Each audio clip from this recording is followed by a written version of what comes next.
La revue de presse. La revue de presse, le condensé des journaux sur Cap FM du lundi au vendredi à 9h30. Mesdames, Messieurs, amis des journaux, bonjour. L'élection présidentielle de 2026 au Bénin, les démocrates définitivement out, affiche en manchette le matinal pour souligner que le recours du duo Agbojo-Lojou est rejeté par la Cour constitutionnelle. Le parti devra se concentrer sur les communales et législatives de janvier prochain, renchérit le matinal pour certifier que la Sénat est blanchie par la haute juridiction. La Cour rejette le recours Agbojo-Lojou, confirme l'emblème du jour de Émeric Joël Alagbe, LD.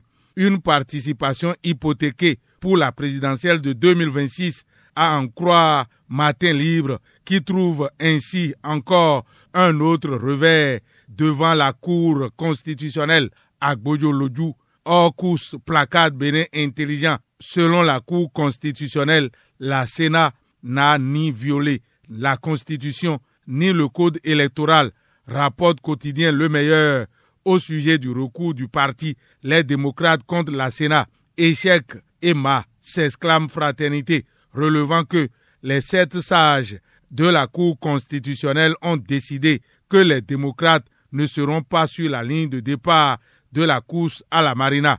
Conclusion du quotidien du service public La Nation, la Cour valide la liste provisoire de la Sénat pour la présidentielle de 2026. Une première mission donc accomplie par la Sénat dans l'organisation des élections générales de 2026. D'autres missions l'attendent encore, dont celle relative à la déclaration de candidature pour les communales de janvier 2026.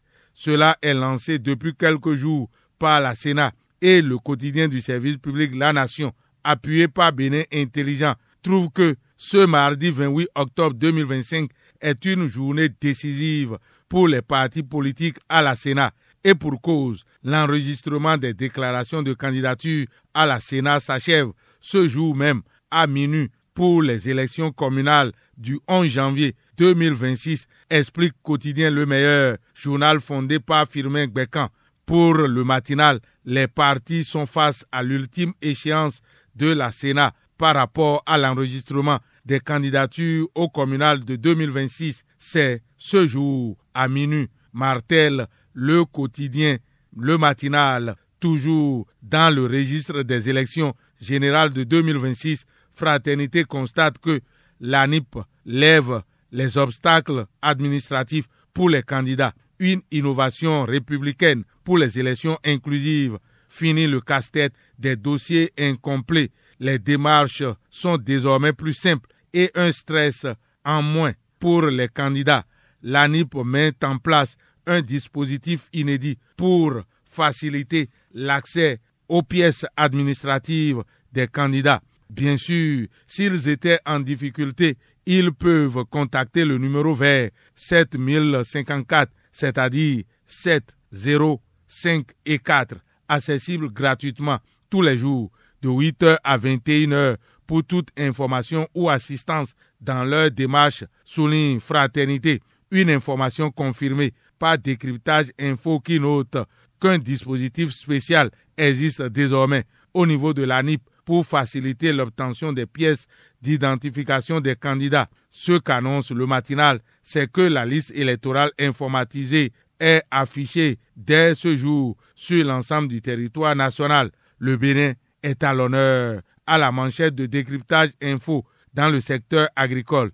Le Bénin premier dans la sous-région CEDEAO et 5e sur le continent africain, rapporte le journal appuyé par le matinal et Bénin Intelligent qui confirme que le Bénin est champion agricole de la sous-région CEDEAO. Si le Bénin passe sans problème la barre agricole, la même chose pourrait-elle être observée au niveau du football féminin pour les éliminatoires CAN 2026? Peut-on chercher à comprendre?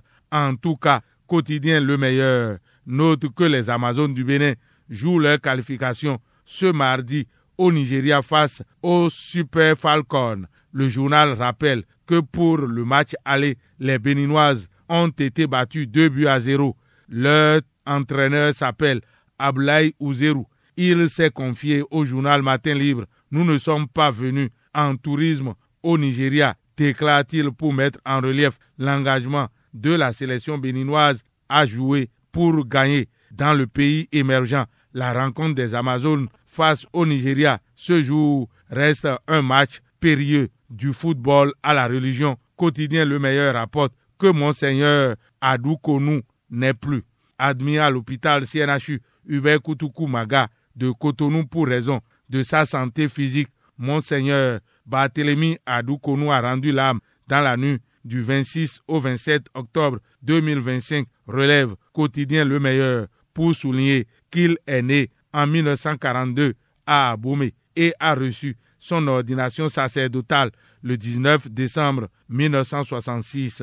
Suite à son décès, le ministre Jean-Michel Abimbola lui a rendu des hommages, à en croire Bénin Intelligent, qui affiche le texte consacrant les hommages du ministre du Tourisme, de la Culture et des Arts, Jean-Michel Abimbola, à l'ancien secrétaire du Conseil pontifical pour la culture, Monseigneur Barthélemy Adou Konou.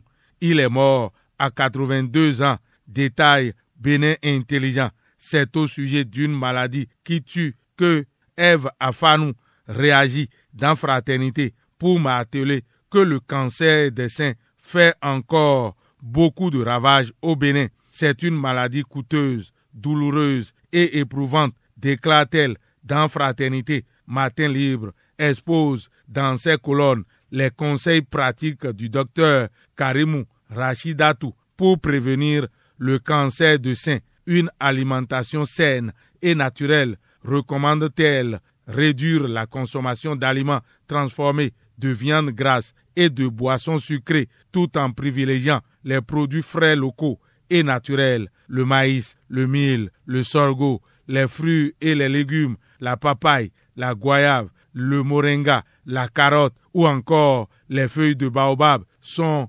recommandés entre autres pour prévenir le cancer de sein, explique docteur en nutrition, microbiologie alimentaire et biochimie, rapporte Matin Libre. Et pour prévenir le cancer des seins, d'autres recommandent de palper régulièrement les seins.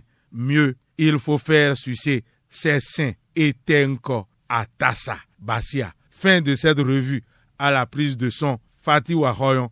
Réalisation et présentation, Lucien Dossou. Agréable journée à toutes et à tous. C'était la revue de presse.